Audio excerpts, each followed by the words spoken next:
Buenas tardes, mi nombre es Nico López Betancourt y este es nuestro proyecto de final del curso de la materia Estructura de Datos y Algoritmos.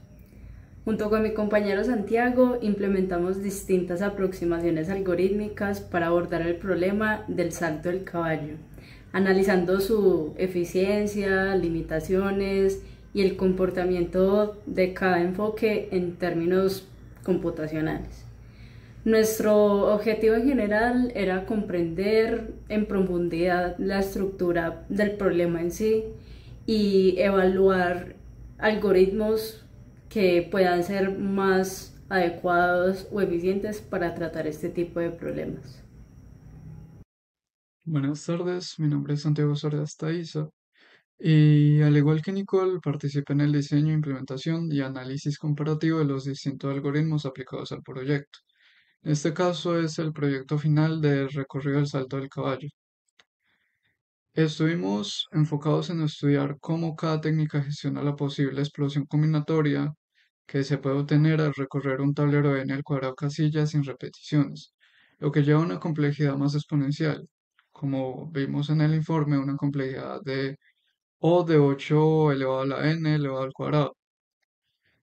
Y a lo largo del proyecto evaluamos el comportamiento temporal y espacial de cada enfoque, identificando en qué condiciones fallan, dónde resultan eficientes y qué también se adaptan a la estructura del recorrido del caballo, la naturaleza de este problema.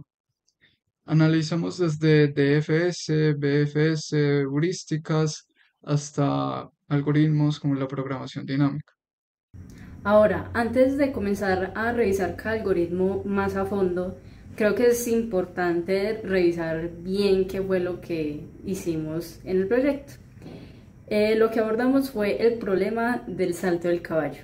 Este problema básicamente consiste en encontrar un recorrido en el que un caballo de ajedrez pueda visitar cada una de las casillas del tablero exactamente una vez y siempre pues moviéndose con su pues patrón básico en L de un caballo de ajedrez.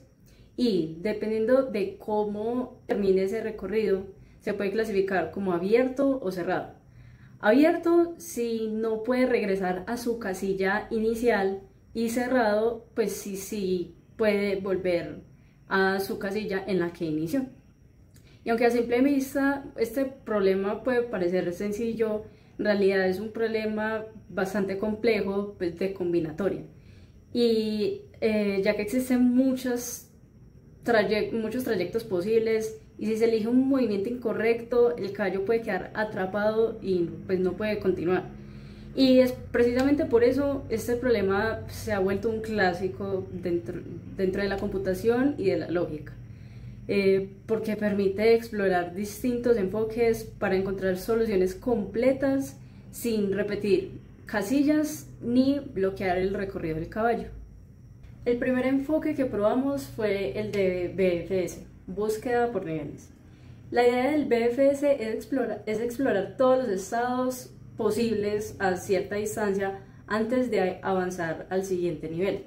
En este caso, cada estado representa la posición actual del caballo y junto con las casillas que ya ha visitado. Por eso en el código definimos una estructura que se llama estado, donde guardamos la fila, la columna y la máscara de bits, que va a marcar qué casillas ya están visitadas y el recorrido completo hasta ese punto. Y usamos una cola que se vuelve grandísima para ir guardando todos los estados que están pendientes por explorar. Cada vez que sacamos un estado de la cola, generamos todos los movimientos válidos del caballo, hasta ahí. Y si un movimiento lleva a una casilla que todavía no está marcada en la máscara, creamos un nuevo estado y lo metemos a la cola. El BFS pues va a continuar así hasta que encuentre un recorrido que visita todas las casillas del tablero. Y al final, si el recorrido se completa, se muestra pues el camino en consola y se registra el tiempo y las iteraciones en un archivo CSV. Y como pues el algoritmo BFS guarda muchísimos estados, El código pues solo se limita al tamaño del tablero hasta 8 por 8, porque cada casilla ocupa un bit en la máscara y pues la cantidad de combinaciones crece absurdamente súper rápido. Y aunque el BFC pues la verdad no es el método más eficiente para este problema, pues lo decidimos implementar para pues observar cómo se comporta una búsqueda exhaustiva de niveles y pues para comparar su rendimiento con las otras estrategias que vamos a mencionar más adelante. El segundo enfoque que implementamos fue el DFS, que resuelve el recorrido mediante una exploración en profundidad pura. Avanza lo máximo posible antes de retroceder. En el código esto se refleja en la función de DFS, donde cada movimiento válido, es decir, un movimiento dentro del tablero y a una posición no visitada antes, se marca en el tablero, se incrementa el paso y se realiza la llamada recursiva DFS de nx, ny, step más 1. Si la ruta falla, el algoritmo simplemente deshace la marca como board ny nx igual a -1 y prueba la siguiente alternativa hasta encontrar la solución. Esta estructura minimalista, sin heurísticas ni estructuras auxiliares, hace que el DFS sea el más sencillo de implementar, pero extremadamente vulnerable a la explosión combinatoria del problema, puesto que explora una enorme cantidad de rutas que no llegan a solución y al no incorporar poda ni mecanismos de selección informada, termina comportándose como un backtracking normal, es decir, eficientes solo en tableros pequeños o configuraciones muy favorables. El tercer enfoque que implementamos fue el backtracking con poda, cuya lógica central se encuentra en la función solveBT. El algoritmo intenta extender el tour marcando la siguiente casilla como visitada e avanzando recursivamente, y si la rama falla, revierte la asignación con un -1, siguiendo el esquema clásico del backtracking como se hizo con el DFS. Aunque a diferencia del DFS puro, aquí los movimientos no se exploran en orden fijo, sino que se ordenan mediante la función orderedMoves, que aplica una heurística inspirada en Warnsdorf. Para cada salto posible, se calcula su grado futuro usando degree from, y los movimientos se priorizan de menor a mayor grado para minimizar el riesgo de quedar atrapados, que eso es lo que sería esa heurística. Esta poda estructural se complementa con otra capa de control dentro de SolveBT. Cada cierto número de nodos, el algoritmo verifica límites de tiempo y de exploración mediante las variables globales maxSeconds global y maxNodes global, lo que evita búsquedas inútilmente largas. Así que gracias a esta combinación de poda heurística y poda por restricciones, el algoritmo reduce drásticamente la exploración del espacio de estados y se comporta de forma mucho más eficiente que un backtracking no guiado, manteniendo al mismo tiempo la exhaustividad de este método, es decir, de un backtracking no guiado. En este cuarto enfoque implementamos un algoritmo de asterisco que usa una búsqueda informada con heurística para decidir qué camino explorar primero. La idea es que en lugar de revisar movimientos al azar, asterisco prioriza los que parecen más prometedores según una función de costo. En nuestro caso, la heurística que usamos es muy sencilla, porque se calculan cuántas casillas faltan por visitar a partir del siguiente paso. Con esta información se construye un valor llamado f que combina el avance actual con el que falta, y el algoritmo ordena los movimientos posibles según pues, ese f. En el código primero se generan todos los movimientos válidos pues para el caballo y se le calcula G, H y F, y luego se ordenan para explorar primero los que tienen un menor F, y la función resolver pues es la que organiza todo este proceso y decide cuál movimiento hacer después. Al ejecutar pues todo el programa mostramos el tiempo, la cantidad de iteraciones, y si lo encuentra el recorrido completo se muestra pues en notación de ajedrez. Y pues aunque esta heurística es muy básica, nos permitió pues ver cómo este algoritmo de asterisco puede hacer una búsqueda mucho más inteligente comparado con explorar sin prioridades.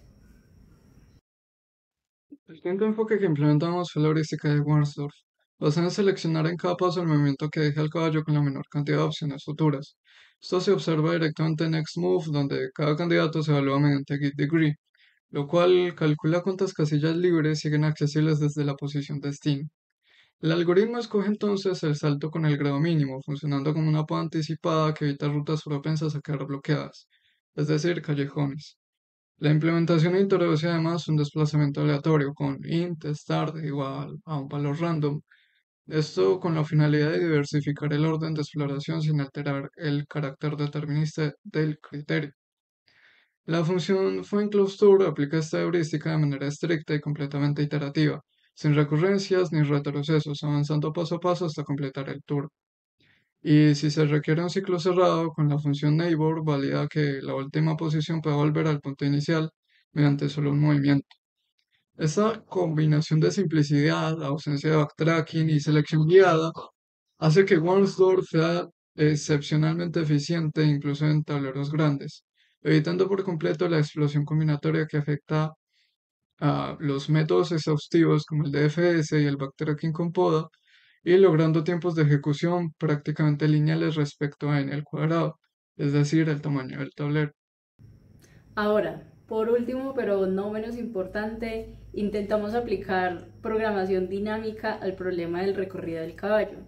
La idea detrás de este enfoque es evitar recalcular estados que ya se vieron antes, y para eso usamos una tabla de memorización donde guardamos combinaciones de posición y el número de paso, marcando si ya se vio que desde ese estado no es posible completar un recorrido. La parte principal del código está en la función resolver, en la que cada vez que el caballo intenta avanzar y descubre que desde ese estado no se puede completar el camino, ese estado se marca en la estructura memoria para no volver a explorarlo. Eso en teoría debería de reducir el trabajo repetido. Sin embargo, pues al aplicarlo, el recorrido del caballo descubrimos que tiene una limitación. Y es que este problema casi no tiene subproblemas que se repitan, porque cada estado depende no solo de la posición actual, sino también de todas las casillas que se visitaron antes. Y esto hace que la programación dinámica no aporte en realidad una mejora, ya que hace que pues, ese trabajo siga siendo exploración pura. En el código en sí, en la ejecución, se muestra, como en los códigos anteriores, el tiempo de ejecución y las iteraciones que se requirieron. A pesar de que vimos que este enfoque no resultó eficiente para este problema, fue muy interesante aplicarlo y ver que en realidad lo importante es saber aplicar cada tipo de algoritmo al problema en sí. Una de las conclusiones más importantes del proyecto fue comprender que la estrategia con la que un algoritmo recorre el espacio de estados determina en gran medida su rendimiento, pues dependiendo de si explora a ciegas, como el backtracking, si prioriza ciertas rutas o aplica reglas de reducción del espacio de búsqueda como heurísticas. El costo computacional puede variar desde segundos hasta tiempos prácticamente inabordables, pues en la práctica, por ejemplo, la heurística de Gornsdorf pudo resolver un tablero de 512 por 512 en casi 10 minutos, el mismo tiempo en el que probablemente un backtracking con poda resuelve un tablero de 32 por 32 según el análisis experimental.